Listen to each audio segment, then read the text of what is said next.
Hello दोस्तों, मेरा नाम है नील कुमार। स्वागत है आपका मेरे चैनल के ऊपर।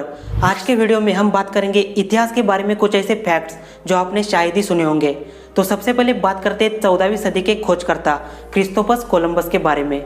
दुनिया में 7 महाद्वीप है, ये आप सबको पता है। इतिहास में बहुत सारे खोजकर्ताओं ने छोटे आइसलैंड और महाद्वीप को ढूंढ निकाला था। इनमें कोलंबस का नाम सबसे आगे आता है, जिन्होंने गलती से अमेरिका महाद्वीप को ढूंढ निकाला था, क्योंकि वो जिंदगी भर यही समझते रहे जिस जमीन को उन्होंने ढूंढ निकाला वो भारत है, लेकिन ऐसा नहीं था। कोलंबस का जन्म साल 1451 में इटली में हुआ था और उनकी मौत 20 मई 1506 में स्पेन में हुई थी। लेकिन उन्हें कहाँ पर दफनाया, इसी बात को लेकर काफ़ी सारे सवाल खड़े होते हैं। जब उनकी मौत स्पेन में हो गई थी तब उनकी बॉडी को हिस्पानियोला भेज दिया गया था।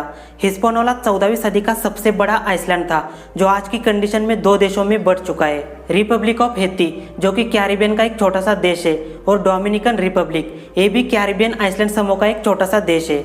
क्रिस्तोफर कोलंबस की स्पेन में मौत होने के बाद उस समय के स्पेन के सिविले शहर में सबसे पहले उन्हें दफनाया गया था, ऐसा कहा जाता है। सिविले स्पेन और डोमिनिकन रिपब्लिक दोनों का ऐसा दावा है कि उन्हें ऐसे खोजकर्ता के अवशेष मिले जो कोलंबस ही था।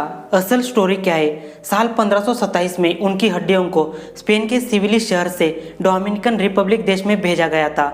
समय बीतता गया। सैंटो डोमिंगो स्पेनी साम्राज्य के लिए सबसे अच्छा था। साल 1795 में सैंटो डोमिंगो शहर, जो कि डोमिनिकन रिपब्लिक की राजधानी है, और हिस्पानियोला आइसलैंड दोनों भी शांतिपूर्ण लेटर पर साइन करने के बाद फ्रांस के कब्जे में चले गए। कोलंबस की हड्डियां मतलब उनके अवशेष पर अब फ्रांस का कब्जा था। लेकिन क्या ये सच है? क्योंकि उस समय स्पेनिश साम्राज्य काफ़ी बढ़ चुका था। साल 1898 में स्पेन अमेरिका के साथ युद्ध में चला गया, लेकिन युद्ध में जाने से पहले उन्होंने कोलंबस की हड्डियों को वापस भेज दिया था। लेकिन वापस कहाँ पर भेज दिया? रिपब्लिक ऑफ हैती या डोमिनिकन रिपब्लिक? यहीं पर सबसे बड़ा कंफ्यूजन है। आपको क्या लगता है, कमेंट करके ज़रूर बताना। दूसरा विश्व युद्ध खत्म होने के बाद दुनिया के बहुत सारे देशों की इकोनॉमी गिर चुकी थी।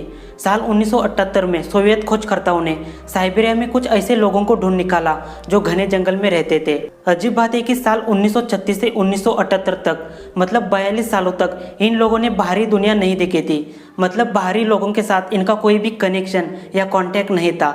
उन्होंने 42 साल जंगल में कैसे बिताए होंगे? सोवियत खोजकर्ताओं को काफ़ी सारी खोज करने के बाद और 6 फैमिली मिली जो इसी तरह मॉडर्न दुनिया से काफ़ी दूर थी। आप सभी ने एक बात सुनी होगी, आइसलैंड एक छोटा सा देश है और इस देश के पास खुद की आर्मी नहीं है।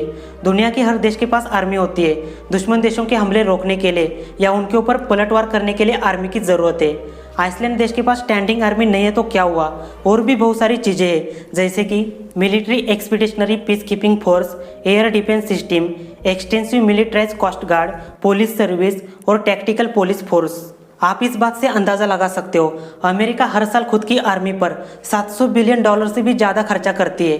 लेकिन आइसलैंड एक छोटा सा देश है, स्टैंडिंग आर्मी पर भारी मात्रा में पैसा खर्चा नहीं कर सकता। इसलिए देश के कोस्ट गार्ड देश की सुरक्षा करते हैं। तासवो नाम का एक इलाका है जो केन्या देश में, जहाँ पर जंगली जानवर घूमते हुए दिखाई देंगे। एक सच्ची घटना के बारे में बताता हूँ। साल 1898 में युगांडा और केन्या देश के लिए रेलवे कंस्ट्रक्शन का काम शुरू था। उस समय तासवो इलाके में रहने वाले 2 शेरों ने कंस्ट्रक्शन वर्कर पर हमला किया था। इस हमले में 2 या 3 लोग घायल नहीं हुए थे, बल्कि 135 लोगों की जान चली गई थी। शुरू में जब 2 या 3 लोग मरे थे तब शेरों को ढूंढकर मारने का काम शुरू था, लेकिन इसे मारते मारते 135 लोगों ने जान गंवाई। आखिरकार शेरों को मार डाला, लेकिन तब तक काफ़ी देर हो चुकी थी। दोस्तों, अगर आप फिनलैंड देश में पीएचडी कंप्लीट करते हो तो आपको आखिरी समारोह में एक तलवार और पीएचडी टोपी गिफ्ट दी जाती है। लेकिन तलवार और टोपी का एजुकेशन के साथ क्या कनेक्शन है? कहा जाता है कि फिनलैंड में तलवार और टोपी को अच्छे और सच्चाई की लड़ाई का प्रतीक माना जाता है। एजुकेशन कंप्लीट होने के बाद सभी पीएचडी स्टूडेंट को गिफ्ट में तलवार टोपी मिल जाती है। असल में टोपी का कलर ब्लैक होता है, लेकिन स्पेसिफिक डॉक्टरों के लिए टोपी का कलर बदला जाता है। जैसे कि डॉक्टर ऑफ मेडिसिन के लिए हरे रंग की टोपी दी जाती है और डॉक्टर ऑफ फाइन आर्ट के लिए नीले रंग की टोपी। पिछले 16 सालों में इंसानों ने काफ़ी सारे जानवर और पंछियों को विलुप्त होने से बचाने की कोशिश की है, लेकिन इस काम में इंसान पूरी तरह से सफल नहीं हुआ। तोते की जितनी भी प्रजाति पाई जाती है, इसमें सिर्फ एक ही प्रजाति ऐसी है जो हवा में नहीं उड़ सकती, जिसका नाम है काकापो। इस तोते को आप न्यूजीलैंड में देख सकते हो।